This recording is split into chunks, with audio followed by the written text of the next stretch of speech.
Hey, I'm Ron Drotos from keyboardimprov.com, and welcome to day 21 of the Art of Keith Jarrett 31-day series where we're exploring a different aspect of his music and his concepts and what it means to us and what we can do with it each day for 31 days.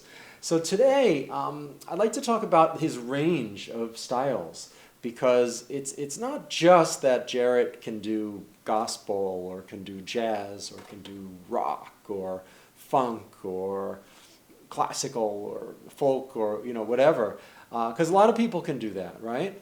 It's that he draws upon them in a very fluid way during a lot of times the same concert, say a solo piano concert. I remember seeing him Carnegie Hall 2015, I think. It was 2012. It was the one that was recorded for the Carnegie Hall concert. And the person I was sitting with wasn't really a big fan of Jarrett's. I mean, liked him, but didn't really know a lot of the music. And at intermission, they just said, wow, he has to be prepared to play anything that comes into his head. You know, if you're really sort of channeling the music and free to improvise, if you hear something, that's kind of classical, I don't know. Whatever it is, you can't edit yourself and say, oh no, that's not gospel. I only know gospel. You gotta play.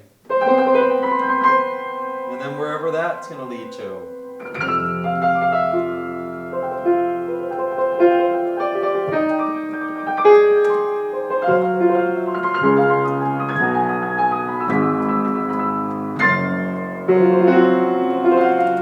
Wherever it is, right? So it's about having the technique, having the musical breadth of, how do you pronounce that? Breadth of knowledge, variety of knowledge, to have really studied this stuff. And as much as sometimes Keith will say, it's not about what you've studied, it's about what you're doing now.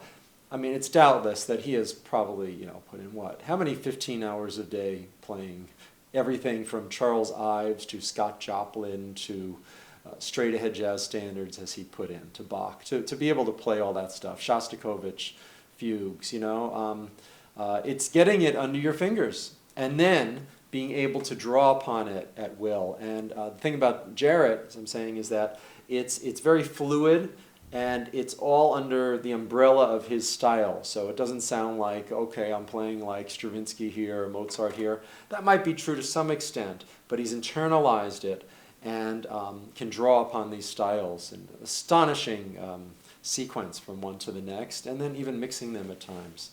So that's another aspect of his playing we can check out, especially in the solo concerts, but it's really everywhere.